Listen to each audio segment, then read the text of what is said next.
Okay, hello. Thank you everyone for joining in. Just hold on, I'm facing some problems with the audio.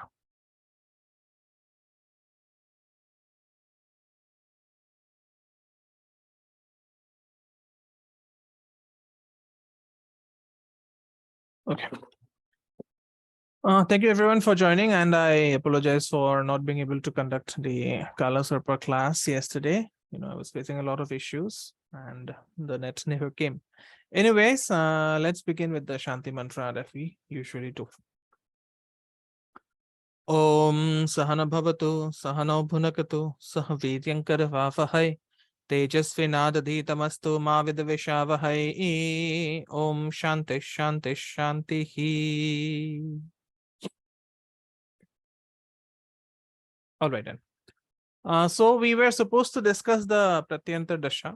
Okay. And why we are discussing Pratyanta Dasha? Because it represents the manifestation of the promise that is there in the Antardasha. Okay. And these results that I'll be sharing, these are mainly based on, on the dictums of Parashara.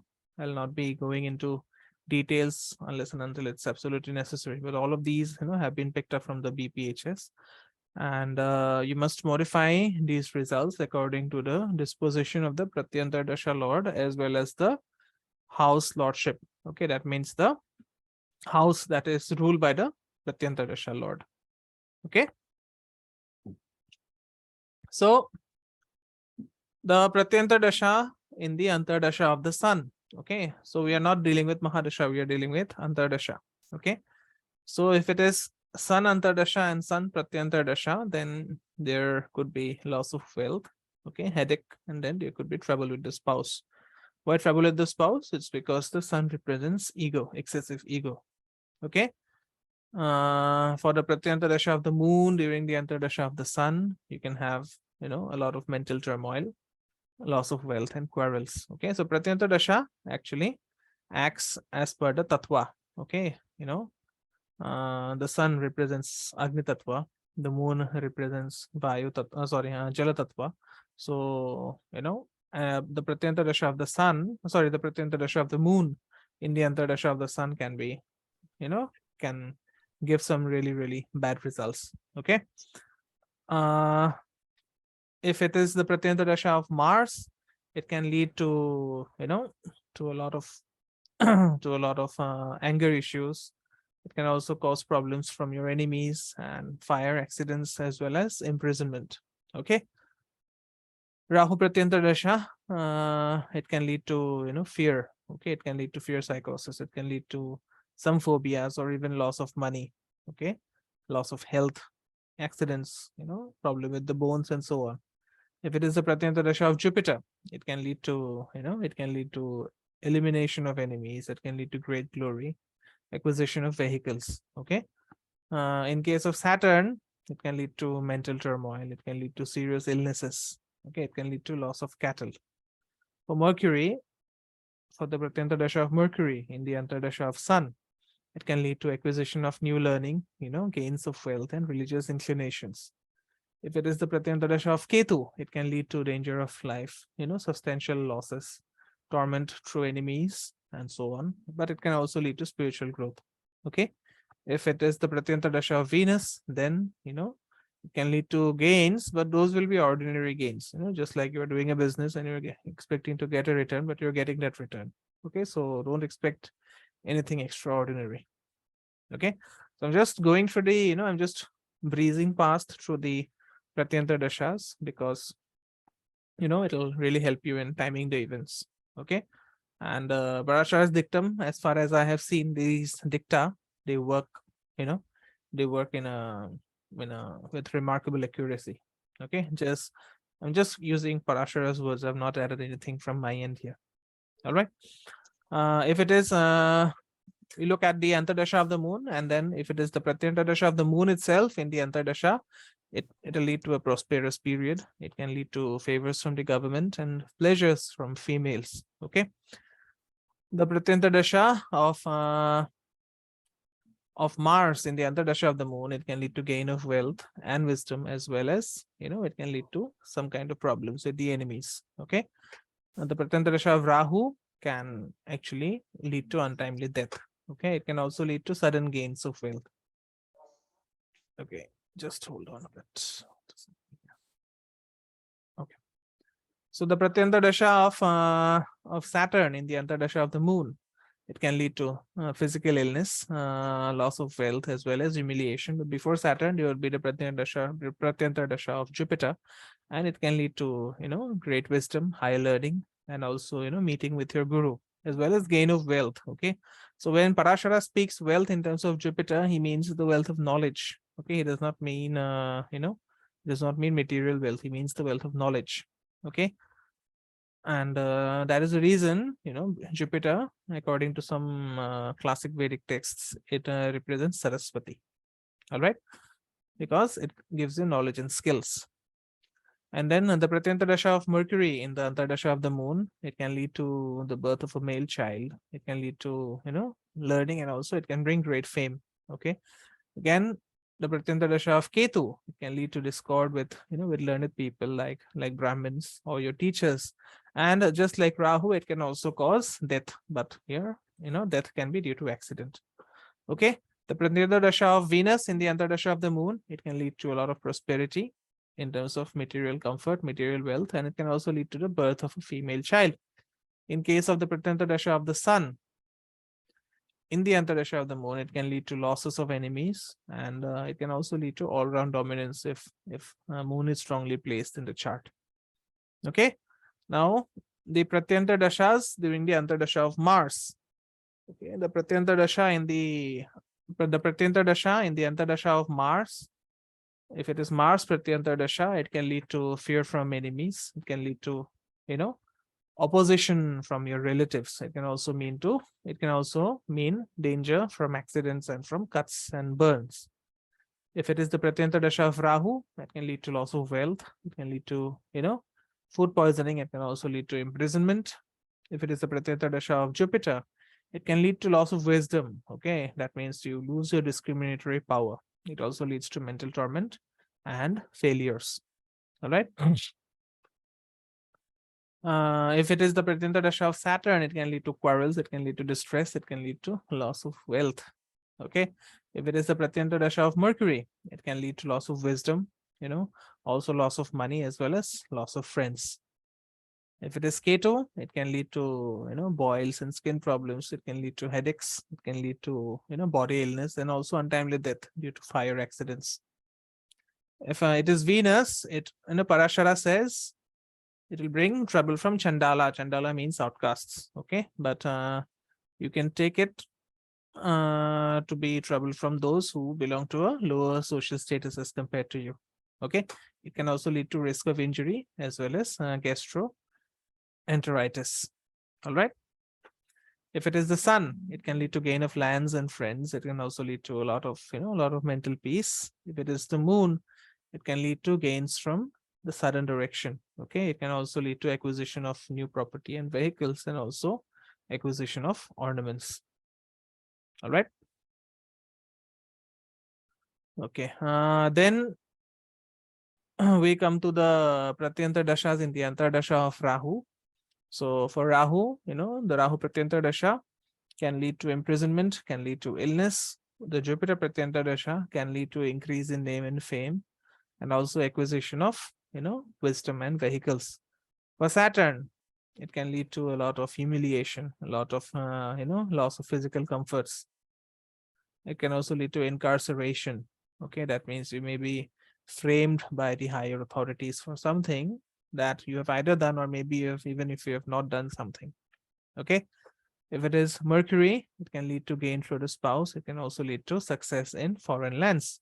If it is Ketu, it can lead to loss of discrimination, headlessness, okay, and then unnecessary obstacles. For Venus, it can lead to something called Deva Badha. Deva Badha means, some deity may be causing obstructions for you. All right, it can lead to tragic events involving females, particularly the spouse. Okay. If it is sun, it can cause bodily illness, can cause, carelessness. It can cause accidents due to this carelessness. Okay. For moon, it can lead to mental distress. It can lead to phobias. It can lead to illness to father. All right. For Mars, it can lead to inflammation. Okay. It can lead to mental anguish. It can also lead to blood disorders. And if you include the diseases under inflammation, you can also include arthritis. Okay. Because arthritis is a big part of inflammation. All right. Again, the Pratyanta Dashas in the Antardasha of Jupiter. So it can lead to a lot of wealth. Okay. It can lead to a lot of auspicious events. The Pratyanta Dasha of Jupiter itself can lead to a lot of gains in terms of property and vehicles, okay, along with wealth and auspicious events. If it is the Pratyanta Dasha of Saturn, it can lead to, gain from the government. It can also lead to, buying second-hand vehicles. Okay. Mercury, it can lead to learning. It can lead to, it can lead to gains from close friends. Okay. Ketu, it can lead to drowning. It can lead to imprisonment and even untimely death. Okay. For Venus, it can lead to learning the ways of the world, of how to operate in the world. Okay. And then several means of pleasure. Okay. Mercury, Ketu, Venus. And yeah. So if it is the sun, it can lead to gains from the father. It can also lead to, gains from the government. For the moon, it can lead to success in undertakings and also gains from the mother. Okay, but then if the moon is malefic, if the moon is the lord of the 11th house or the 6th house or the 8th house or the 12th house, it can actually lead to the gains from the mother can come in a negative way. Okay, for example, you can take the case of Rajiv Gandhi. He gained from his mother because she was killed tragically in that incident. Okay, so the moon, it depends on the lordship, as I said. All right. So if the moon is malefic, it can lead to a lot of malefic events, and those malefic events can eventually lead to a lot of gains. Okay, but at the cost of your mental peace. If it is Mars, it can lead to injuries by weapons, and it can also cause digestion issues. Okay. If it is Rahu, it can cause trouble from Chandala. That is what Parashara says. In today's day and time, you can consider trouble coming from people who are at a lower social status as compared to you. Okay, it can also lead to loss of wealth as well as illness. Okay. Then the Pratyanta Dashas in the Antardasha of Saturn. So if it is Saturn Pratyanta Dasha, it can lead to bodily illness. It can lead to quarrels as well as misery. Okay. For Mercury, it can put you in debt. It can put, it can give you trouble from friends. Okay. For Ketu, it can lead to confinement by the enemy. It can lead to mental anguish as well as morbid fears. For Venus, it can lead to acquisition of, objects like cars and houses and other luxury items. Okay. For Sun, it can lead to a rise in status. It can lead to quarrels at home as well as, problems with the bones. For Moon, it can lead to great undertakings, excessive expenditure, and then it can also bring you multiple, sexual relationships with other women. Okay. Apart from the spouse. If it is Mars, it can lead to injury to your children, and it can cause problems from fire as well as from sharp objects. Okay. For Rahu, it can lead to loss of wealth as well as loss of property, but it can also give you gains from foreign travel.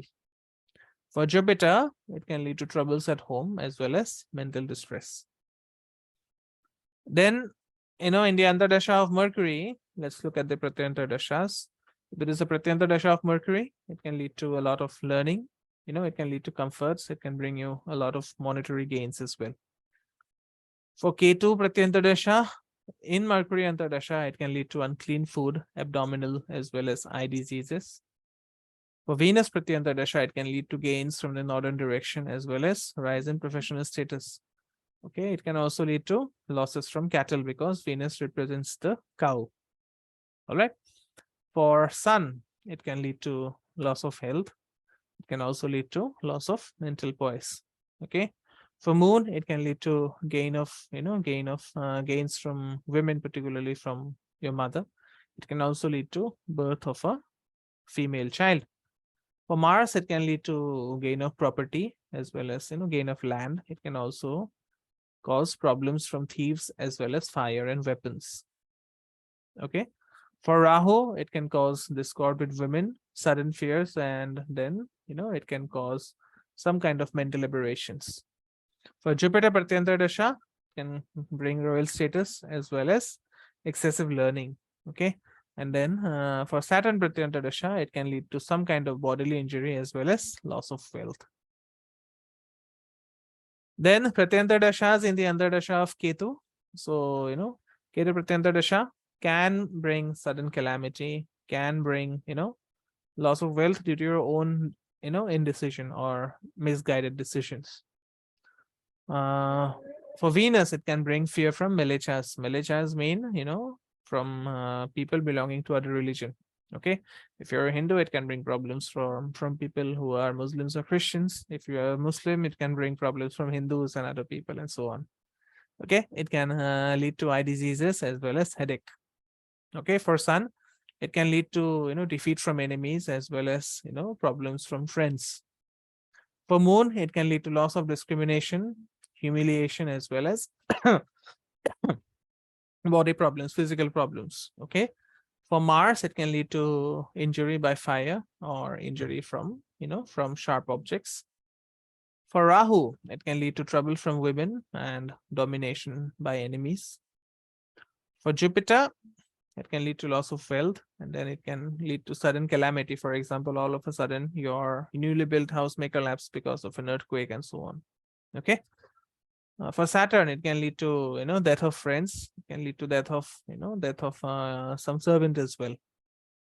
For Mercury, it can lead to loss of discrimination, mental distress, as well as morbid fears. And finally, we look at the Pratyanta Dashas in the Antardasha of Venus. So for Venus, Pratyanta Dasha, there would be gain of jewelry. Okay, there would be gain of white jewelry. White jewelry means white gold. That is what Parashara means by white jewelry. And also, you can end up having a pretty good looking spouse. Okay, as in for a girlfriend or for a wife. All right. For Sun, it can lead to, febrile illness. It can lead to problems with the government. For Moon, it can indicate birth of a daughter as well as gain in wealth and status. For Mars, it can lead to injury in a brawl as well as blood-related disorders. For Rahu, it can lead to discord with women as well as sudden fears. For Jupiter, it can lead to gain of high status, vehicles, as well as precious stones. Okay. For Saturn, it leads to gain of beasts of burden. Okay. It can also, what does Parashara mean by that? It means, acquisition of animals like donkeys and camels and so on. And it can also, bring certain dark, you can end up purchasing certain dark colored objects like, iron or black pulses and so on. Okay. And for Mercury, it can lead to gain of wealth and learning and also rise in status. For Ketu, it can lead to displacement from one country to another. And it can also lead to untimely death. Okay. Now, what I must tell you is that the results of these Pratyanta Dashas in the various Antardashas, you have to apply them very judiciously. Okay. And wherever I have discussed or described good results, understand that they will be modified favorably or adversely by benefic or malefic associations or aspects. Okay. Similarly, bad results can also get substantially modified if they are, due to association or aspects by benefics. Okay. So we must understand that planets also produce results according to the houses that they own. Okay. So, as I said, houses first, signs later. And this factor, you must give, primary importance to this factor when you apply these, results to the individual charts. Okay. So finally, we have completed the discussion on the dashas. It has been a long discussion. Yeah, it has been a long discussion, and we have discussed only one dasha. Okay, we have discussed only one dasha, the Vimshottari dasha, and understand that all Vimshottari dasha are seen from the moon. You'll see it from the position of the nakshatra of the moon at the time of your birth. Okay, So because Vimshottari Dasha is a moon-based Dasha, so what happens is, the Dashas of the fiery planets will not be, okay, will not be very, very favorable despite the planets being favorable in your chart. Okay, if you judge a chart by the Vimshottari Dasha, the Dasha of the fiery planets like Mars, Ketu, and as well as the sun. So they will not be very, very favorable. Okay, because Vimshottari is a moon-based Dasha. But by being favorable, I don't. But by being unfavorable, I don't mean malefic. Okay, so fiery planets will always bring troubles when it comes to Vimshottari Dasha.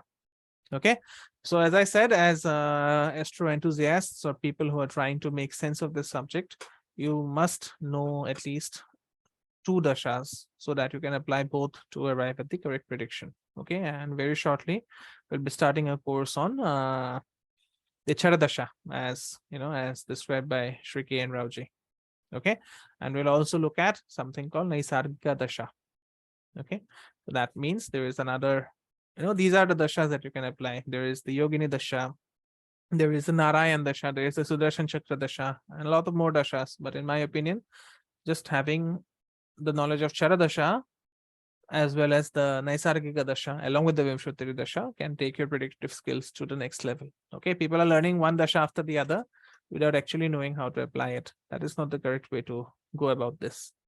Okay, so next we'll take a break, but after that we will look at the topic of Balarishta and Arishta Bhanga. Okay, so by Arishta we mean misery, and by Balarishta we mean misfortune that may befall a native during his infancy and childhood. Okay, so Arishta is misery as a whole, and Balarishta, it means misfortune that you may undergo as a child or in your infancy. Okay, so let's take a break for a couple of minutes and then we'll get back to it.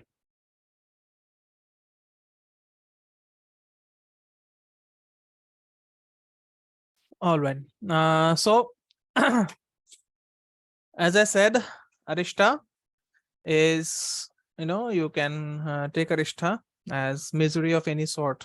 Okay, and Balarishta means misfortune that may befall you during your infancy and childhood. Okay, so for all of us learning here, we are well past that Balarishta stage. Okay, but then you must understand, how you can look at these 2 conditions in the chart.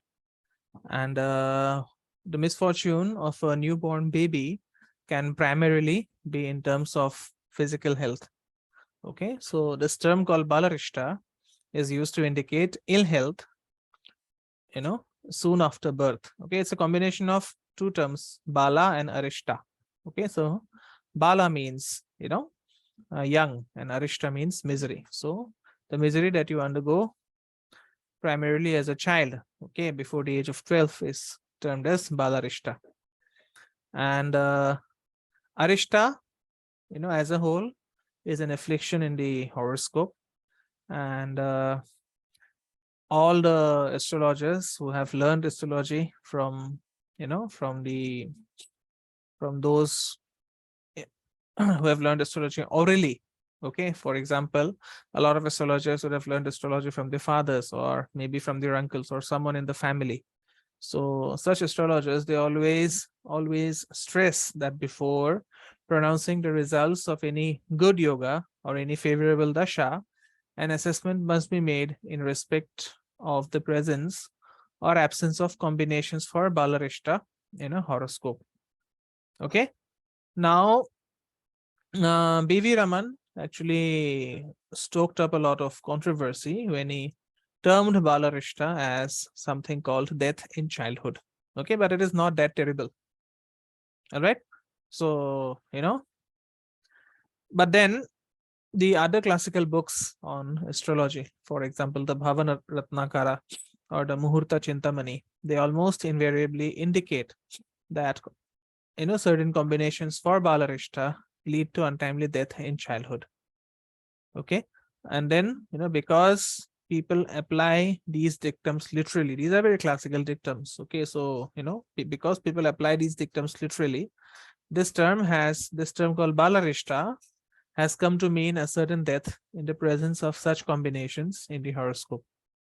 Okay, And I'm repeatedly stressing since the beginning of this, of this journey, that a literal application of astrological dictum will always make you fail in your predictions. Okay, so never apply dictums, literally, because that is not something a good astrologer would do. Okay, but then you must understand Balarishta to to look at the afflictions that may be present in the horoscope, and these afflictions can certainly lead to ill health, okay, but not necessarily death. Okay, so these combinations have been used traditionally by by money mongering astrologers to scare their clients to death so that they can actually sell them gemstones and remedies. Okay, so as I said, it certainly indicates ill health, but it may not necessarily mean death. Okay, and the recognition of a Balarishta combination will certainly call for some kind of caution regarding the health of the native. And why does death occurs? Death occurs. Why does that occur? That occurs only if the affliction is intense and the protective factors are inadequate. Okay, and just to tell you a secret, no astrologer can actually predict when you will die.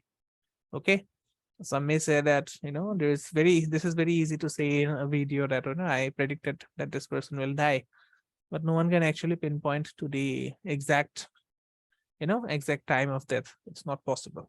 Okay, it's not humanly possible unless and until that astrologer has that person, if he or she can predict death, or if he or she can see death, that person will not be in astrology. Okay, he or she would be doing something else. Anyways, so Balarishta usually manifests during the first 12 years, and all classical, astrologers, right from Parashara and downwards, they are of the opinion that it is not generally possible to work out the lifespan of a child unless and until he reaches the age of 12 years. Okay, and during this time period, the child can suffer because of certain reasons that a horoscope may not easily reveal. Okay, so till the age of 12, okay, since the age till the age of 12, as a general rule, you should never predict the longevity of your client if he or she is not more than 12 years old. Okay, so a newborn child who is less than 12 years old can die anytime. Okay, and as I said, these are not astrological reasons which are revealed. They can die anytime. Okay, and then that death can happen in in three ways. Okay, before the age of 12, that death can happen in three ways. So if a child dies during the first 4 years of his or her life, then it is because of the papa karmas, or the sinful deeds of the mother. Okay, if the child dies anytime between the 4th to the 8th year of life, that is because of the papa karmas of the father. Okay, and if the child dies anytime from the 8th year to the 12th year of life, then it is because of his own past bad karmas. Okay, for the first 4 years, death may happen due to the bad karmas of the mother. For the between the 4th and the 8th year, death can happen because of the bad karmas of the father. And between 8 to 12 years, death can happen because of the bad karmas of the child itself. Okay, so this concept, it actually stresses on a few factors which we must look at. Okay, for we know that there is a law of karma that operates in our destinies. Okay, and karma is something that is very different. Okay, it is not what people tell you, or this is not what that is written in books. Only a guru can tell you about your karmas. I revealed something about agama karmas, and then some Facebook expert, he commented that, oh my god, agama comes from the word agam, so I know what agama karma is. Okay, fair enough. These people, they know ghanta. Okay, just to tell me that I know that agama karma comes from the word agam, and it is not some ancestral karma that you have inherited. Why? Because I have read in a book. Okay, that is not how it works. Okay, the law of karma works very differently. All right, so the karmas, they not only mean karmas, they not only mean something that you have inherited. It broadly means the sum total of all your physical and mental faculties. And these karmas, they provide the basis of our destiny. Okay. We all manufacture of our destinies through our karmas, unless and until you meet a guru or you meet someone who can take away those karmas. Okay. You cannot wash away your karmas. You have to burn those karmas. Okay. Your guru, or some kind of some person, if he or she is willing to take away your karmas, it means your karmas have to be burned. You cannot wash away your karmas. You cannot wish away your karmas. Oh my god, what if this thing was not there with me? That is not how it works. Okay. So unless and until you know how to clear your karma, your life is being run on autopilot. Okay. And then you must also understand that a childbirth, okay, that means your birth, is not some random occurrence of a sporadic nature. It is a manifestation of a continuous process. Okay. And the nature of birth, the circumstances where it occurs, and the benefic and malefic factors that are, that act upon the birth, all have the origin in one of your past life, on your immediate past life. Okay. So the Bhagavad Gita stresses on a very important concept. It says that, Krishna says that you take my name just before death, so that, you have a good birth. Okay. So by that, he means so that you are born in a family where, there is worship of Krishna. Okay. Or where there is the worship of the divine. But then that is not absolute. Okay. It has been misinterpreted. All right. What Tantra tells us is the last thought that you have just before your death. Okay. That forms the basis of your next birth. All right. Nothing else. All right. All these religious mumbo jumbo does not work. The last thought that you have just before death will determine your next birth. Okay. I know a person, he is a immortal from Persia. Okay. His name is Ibrahim, and he has learned under the great Kabir. Okay. So once Ibrahim was this king of Persia, and he was about to die. Okay. And then, he heard some buffaloes moving in the courtyard of the royal palace. They were just out in the sun, they were basking in the sun, and they're moving away to glory. And he thought that, oh my god, these buffaloes, they have a better life than me. And as you would have it, he ended up in the womb of a buffalo, and the next time he was born as a buffalo. Okay. Not strong emotions. Your desire. Okay. Just before you're about to die. Okay. Just before you're about to die, have a desire that, I want to experience this. I want to experience life as a mosquito, and you'll be born as a mosquito. It's that powerful. Okay. So the people who are born in bad conditions and pathetic or miserable conditions, they have wanted that to happen to them. That is the reason you've taken birth in this body. You've wanted this life to be in this way. Whatever is happening in your life, you have actually wanted it. You have played a role in co-creating the life along with your parents. Okay.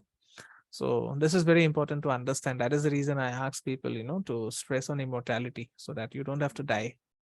Okay. You don't have to die and repeat all the shit of, being born again, going through this balarishta avasthas, and then, going to school, getting whacked left, right, and center by your teacher, and then getting whacked in relationships, doing a job that you don't like, doing a business that leaves you frustrated, then getting some disease because of stress, and finally dying. It's a play that you have played long enough. Okay, it's time for you to end that play. Rumi was constantly saying this. He said that end this play. By ending this play, he did not mean something fancy called enlightenment. Okay, there's nothing called enlightenment. Enlightenment is just a state of being. It's just an exquisite mood that you can have.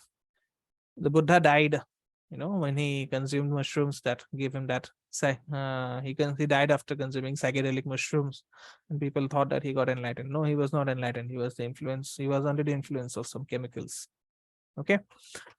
Anyways, so that is the reason, the great Mahavatar Babaji, he stresses on immortality. He has given us tools to be immortal, but then people like us, we know everything, right? I know how to run the world better than Babaji, better than, the Devi. So I'll not do whatever Babaji taught me to do. I'll do, I'll live life my way, and then shit happens. Okay. Anyways, so as I said, everything is dependent on your past life. Okay. And the concept of, reincarnation or life after life is inherent in Vedic astrology. Okay. So you have to get to a stage where you either keep on, getting recycled. Okay. You keep on. Enlightenment is debatable. Of course, it's debatable. How do you know that someone is enlightened? Yes. How do you know that someone is enlightened? I have not seen an enlightened being. Right. Even if someone comes and tells me I am enlightened, how do you know? It's a very personal experience. It's very debatable. No one can become enlightened. It's just a heightened state of consciousness. Okay, there is nothing called enlightenment. I'm putting this on record because anyways, this video is going on YouTube. I'm putting this on record. There is nothing called enlightenment. Enlightenment is just a state of, yeah, it's written in religious books. And the one who wrote that person was having some experience. Why do you want to go, or why do you want to have his or her experience? You have your own experience, right? Okay. So there is nothing called enlightenment. Enlightenment is just a heightened emotion, heightened state of emotion, where you see yourself connected to each and every part of the universe. Okay, that is only enlightenment. And you cannot stay in that state for long. Okay, because if you stay in that state for long, you'll get recycled. All right, recycle means you'll be again dying, and you'll again take birth, and you'll again die, again take birth. Huh? No, no, no, no, no. How does it mean no birth? How does it mean? How do you ensure that Vivekananda is not born again? Is there someone coming to tell you that, oh my God, he was enlightened and now he is not going to have birth? Can Sadhguru tell that I'll not have any birth? No, he will not. Okay. No birth is not a possibility. No, no, no. It's not. It's not. The choice is not with the soul. If the soul is given a choice, the soul does not make choices. The mind makes choices. Okay. So the mind will, if you are enlightened, and if you're so-called enlightened, and if you want to die, okay, the mind will still make a choice that I'll be born in this way. Okay, maybe you'll be born as some new planet in the solar system. Okay, after that, mind is there. No, but before that, you'll be making a choice.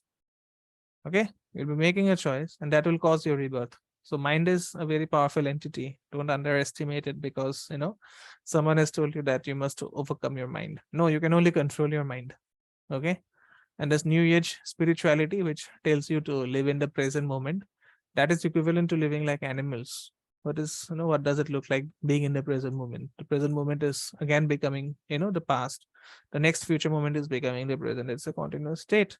And as human beings, we have the absolute choice of creating a future for ourselves. No other animal can do it. Okay. The animals are always in the eternal present.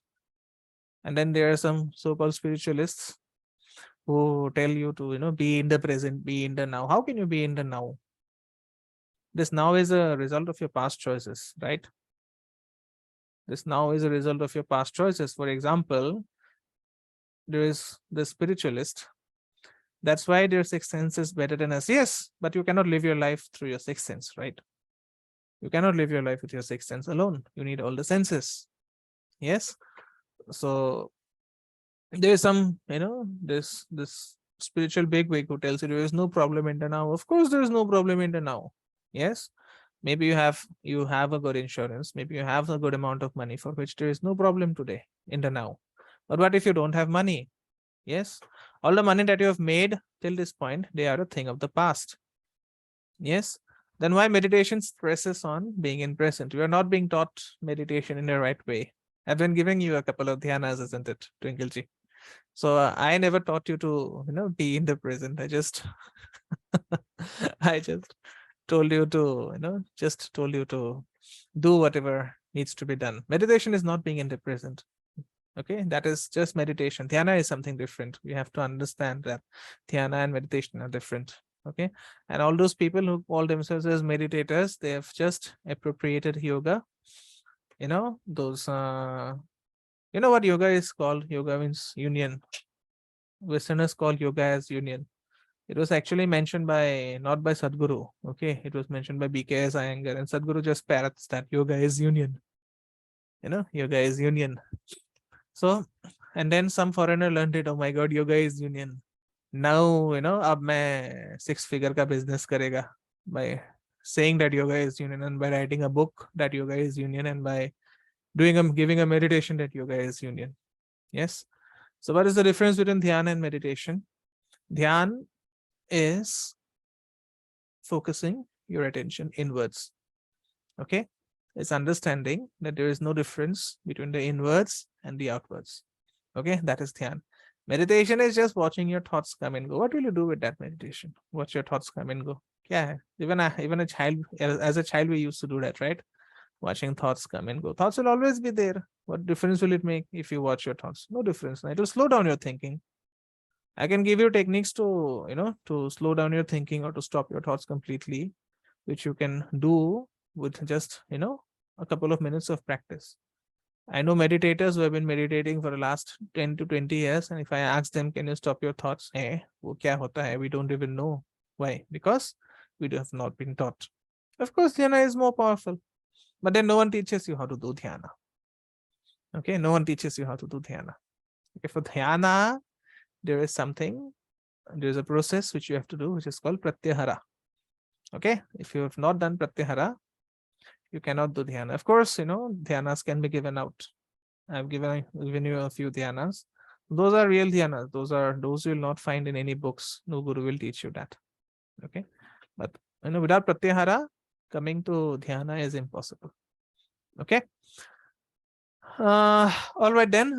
So as I said, Vedic astrology, it believes in the concept of recycling. You die and you're born again, and you die, you're born again. That means you're being recycled by nature. Okay. Now, Vedic astrology also recognizes the law of interrelated destinies. Okay. That means the actions of our near and dear ones, they also affect us considerably. Yes, it happens. Okay, it happens. You may not have any karma to die, but then say you're traveling in a plane and then 5 people had the karma to die. The karmas of those 5 people actually pulled you along with them and the plane crashed. Okay. So, the past actions of your mother and father will also influence your survival in early childhood.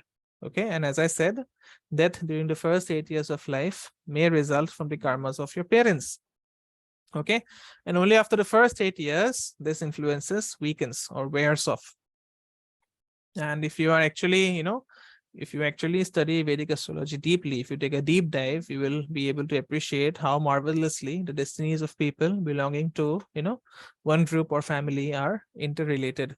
That is the reason most people come to you with their chart alone.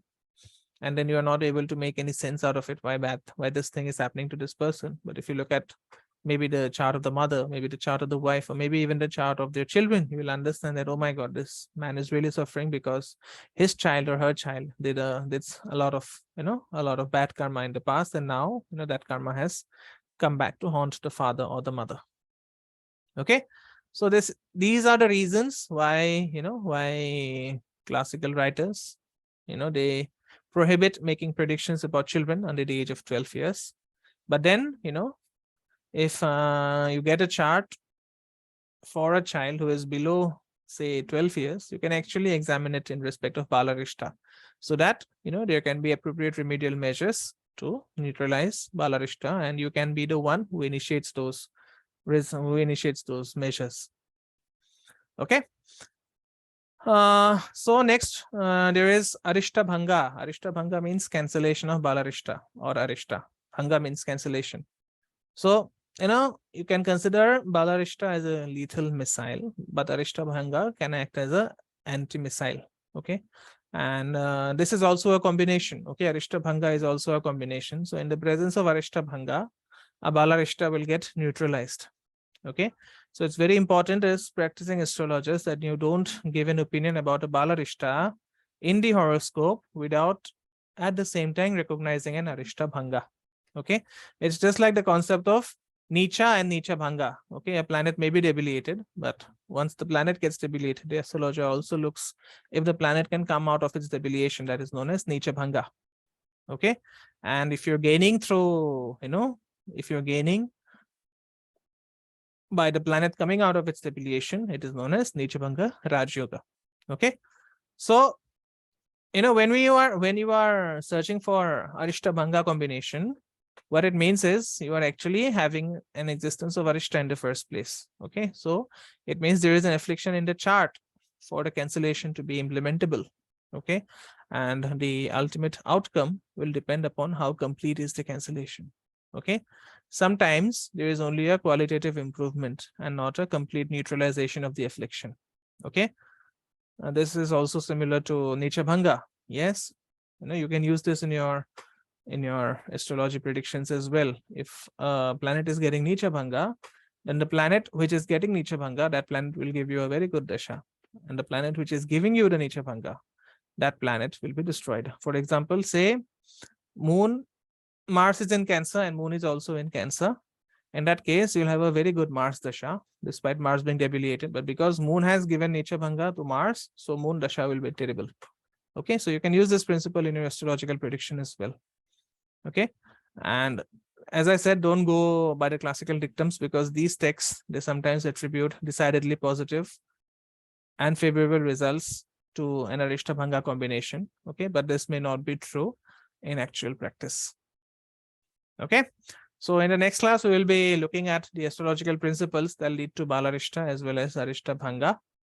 I welcome your questions now, if you have any.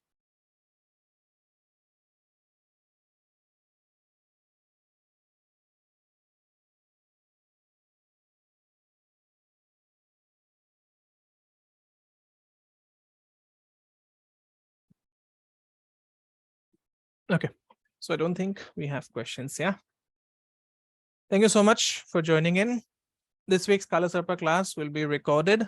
I'll be uploading the recordings either tomorrow or the day after. And I'll see you soon in the next class. Thank you, everyone. Om Gurave Namaha.